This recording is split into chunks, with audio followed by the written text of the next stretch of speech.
Bonjour Manuel Bompard. Bonjour. Elisabeth Borne a dédié sa nomination à toutes les petites filles, les encourageant au fond à aller au bout de leurs rêves. Est-ce que vous vous félicitez de voir arriver une femme à Matignon ? C'est sans doute le seul point positif de cette décision, parce que pour le reste, c'est un choix qui est un choix de continuité, alors que le président de la République nous avait annoncé un changement total dans sa deuxième mandature. Et puis c'est un choix qui porte un message clair, qui est un message de maltraitance sociale, de maltraitance écologique.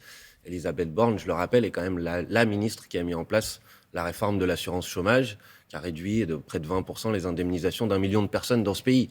Donc je crois que ce message est le message qui dit quelle est la politique qu'elle va mettre en place dans les prochaines semaines. Donc quand même, bonne nouvelle de voir arriver un président de la République qui tient sa promesse de nommer une femme à Matignon. Oui, enfin il a tenu celle-là, mais il y en a plein d'autres qu'il n'a pas tenu, comme le fait de dire qu'il allait engager une politique totalement nouvelle, totalement radicale. Il a dit ça, vous vous en rappelez peut-être, à Marseille, entre les deux tours de l'élection présidentielle. Donc oui, c'est bien que ça soit une femme. Personne ne peut le contester, mais il y en avait plein d'autres, des femmes qui n'auraient pas mis en place la même politique que celle de Madame Borne. Vous aviez des suggestions à faire pour Matignon, pour le président de la République ? Il y en a plein. Mais pour l'instant, la proposition que nous mettons sur la table, c'est celle de Jean-Luc Mélenchon. Alors, polytechnicienne, boursière, pupille de la nation, elle n'incarne pas forcément dans son parcours, dans son profil, la France des riches, le président des riches, etc. Sur son parcours personnel. Mais moi, c'est pas la personne de Madame Borne qui est en cause. La question, c'est la politique qu'elle compte mettre en place. Et la politique qu'elle compte mettre en place, on en a une idée quand on voit la politique qu'elle a mise en place dans la mandature précédente, puisqu'elle a été ministre. Et je parlais de la réforme de l'assurance chômage, je peux parler de quand elle a mis en place la privatisation de la SNCF, l'inaction climatique, puisqu'elle a été ministre de l'écologie dans un mandat dont, je rappelle, le président de la République a été condamné à 2 reprises pour inaction climatique et environnementale. Ça, c'est son bilan. Donc ça n'augure rien de bon pour la suite. Borne. C'est vrai qu'elle a été ministre de l'écologie, elle sera chargée de la planification écologique, c'est ce qu'a dit le président de la République. Hier soir, elle a dit qu'il fallait agir plus vite, plus fort. On rappelle qu'elle a lancé le plan vélo, abandon du projet Europa City, fermeture de 2 réacteurs de Fessenheim. Ça, vous dites, au fond, elle n'a pas de bilan écologique? Non, pas du tout. D'abord, je le disais, je le répète, c'est sous sa mandature, sous la mandature d'Emmanuel Macron, que la France a été condamnée par les tribunaux à 2 reprises pour inaction climatique et environnementale. Et puis Madame Borne elle-même a reporté de 10 ans, je crois, l'interdiction du plastique à usage unique. Elle a supprimé un nombre de fonctionnaires importants au ministère de l'écologie. Vous voyez, son bilan écologique, malheureusement, il est aussi inquiétant que son bilan en matière sociale. Donc elle n'est pas écolo? Non, je ne crois pas. En tout cas, ses actes ne plaident pas pour elle sur ce sujet. Écologie, santé, éducation, plein emploi, renaissance démocratique, Europe, sécurité. Ça, c'est la feuille de route qu'a annoncé Emmanuel Macron hier dans un tweet au moment de la nomination d'Elisabeth Borne. Ça vous paraît répondre à toutes les urgences, à des priorités? C'est des mots. Après, la question, c'est qu'est-ce qu'on en fait en matière d'emploi, en matière sociale, par exemple. Est-ce qu'on continue avec le gel des salaires qu'on a observé depuis maintenant plusieurs années, ou est-ce qu'on augmente le SMIC à 1 500 €? C'est la proposition que formule Jean-Luc Mélenchon. En matière de pouvoir d'achat, est-ce qu'on laisse les prix s'envoler, les prix du carburant, les prix des produits de première nécessité, ou est-ce qu'on bloque les prix? C'est la proposition qu'a formulée Jean-Luc Mélenchon. En matière de retraite, est-ce qu'on laisse le président de la République et Madame Borne maintenant reporter l'âge de départ à la retraite à 65 ans, ou est-ce qu'on revient à la retraite à 60 ans? C'est la proposition de Jean-Luc Mélenchon. C'est pourquoi, ce qui est important, puisqu'on est dans une campagne des élections législatives, c'est que les Françaises et les Français choisissent. S'ils veulent que Madame Borne continue son mandat, ils votent pour les candidats de la République En Marche. S'ils veulent qu'on change de Premier ministre, qu'on mette en place une politique différente, qu'on envoie Jean-Luc Mélenchon à Matignon, ils votent pour les candidats de la nouvelle Union populaire qu'on a constituée ensemble. Alors, vous proposez, vous l'avez dit rapidement, un SMIC à 1 500 €. Laurent Berger, qui était ici même, à votre place, hier, dit c'est pas la bonne idée. Il dit c'est pas le sujet. Au fond, il y a 144 branches sur 171 qui ont des minima sociaux en dessous du SMIC. C'est ça le sujet. L'un n'empêche pas l'autre. D'abord, M. Berger a dit cette position, mais je sais que d'autres organisations syndicales défendent l'idée de l'augmentation du SMIC de manière immédiate. Et bien évidemment, là où M. Berger a raison, c'est qu'à partir du moment où on augmente le SMIC, ensuite il faut convoquer une conférence sur les salaires pour faire en sorte que dans les branches, les salaires soient réévalués pour qu'il n'y en ait pas en dessous du SMIC. Alors, une conférence sur les salaires, en général, ça peut déboucher sur rien. Pourquoi est-ce que ça déboucherait sur quelque chose avec vous? D'abord parce qu'en utilisant le levier du SMIC,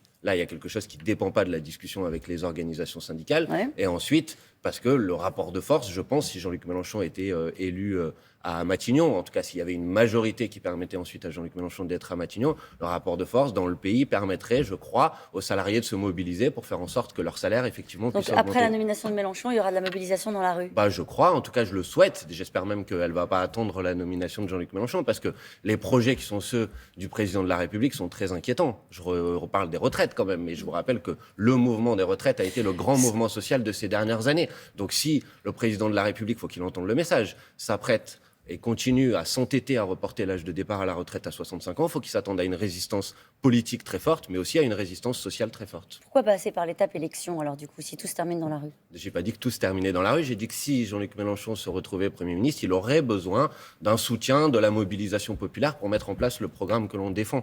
L'objectif, c'est tout simplement d'améliorer la vie des gens. Et pour ça, on a besoin de gouverner ce pays. Et ça passe par des élections. Donc non, tout ne se passe pas dans la rue. Ça se passe le 12 juin. Si vous votez pour une majorité de députés de la nouvelle Union populaire, c'est ce programme, celui dont j'ai parlé ce matin, qui va s'appliquer. Ça, c'est pour se mobiliser contre la réforme des retraites. Mais sur la question des salaires, comment est-ce qu'on fait plier?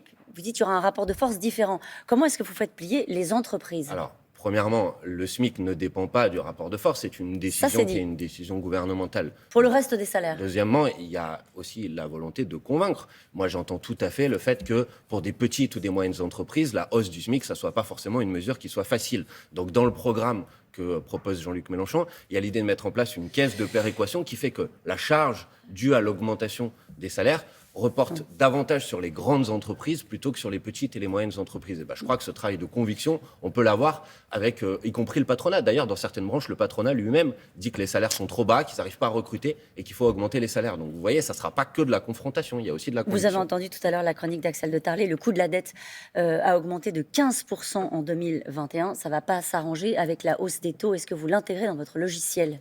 Bien sûr, mais d'abord, il faut dire qu'il y a une partie de la dette que nous avons contractée ces dernières années, qui est une dette qui est due au Covid, qui est due à la crise sanitaire. Et donc, la question est de savoir, est-ce qu'on va continuer pendant des années et des années à nous dire on ne peut pas parce qu'il y a la dette, donc il faut dépenser moins, on va la rembourser, ou est-ce qu'on pose le principe de l'annulation d'une partie de cette dette? On sait qu'il y a une grande partie de cette dette qui est contenue dans les coffres de la Banque Centrale Européenne. C'est juste un jeu d'écriture de dire on la met de côté. Donc on va voir les Allemands, on va voir nos partenaires européens et on dit on annule. Je pense on annule tout.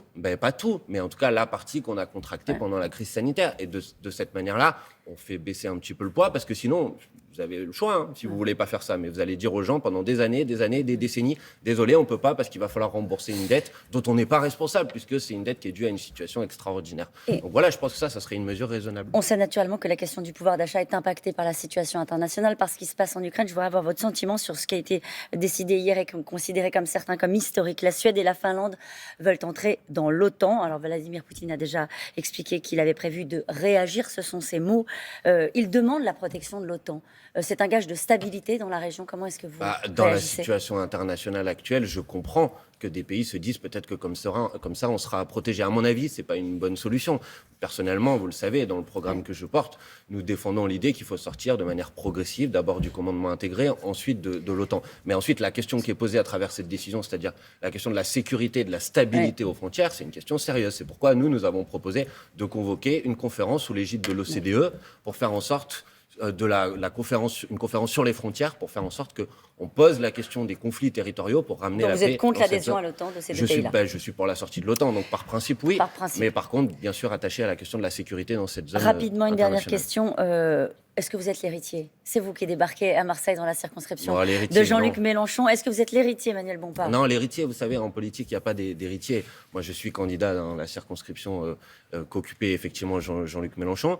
Je le fais parce que je pense que c'est une circonscription importante, c'est l'une des plus pauvres d'Europe, parce qu'il y a des sujets, les sujets sociaux dont on a parlé là, dont il faudra continuer à parler, mais il n'y a pas d'héritage en politique. Et j'espère que les électrices et les électeurs qui ont voté à 54% pour Jean-Luc Mélenchon à la présidentielle dans cette circonscription me renouvelleront cette confiance. Merci beaucoup, Manuel Bompard. Merci à vous. Merci, Manuel Bompard. La nomination d'Elisabeth Borne est un choix de continuité, déplore Manuel Bompard, pour qui le bilan écologique de celle qui a aussi été ministre de l'Environnement est aussi inquiétant que son bilan en matière sociale. Notez qu'à 8h10, c'est une autre ancienne ministre de l'écologie, Corinne Lepage, qui sera notre invitée d'actualité. Merci beaucoup.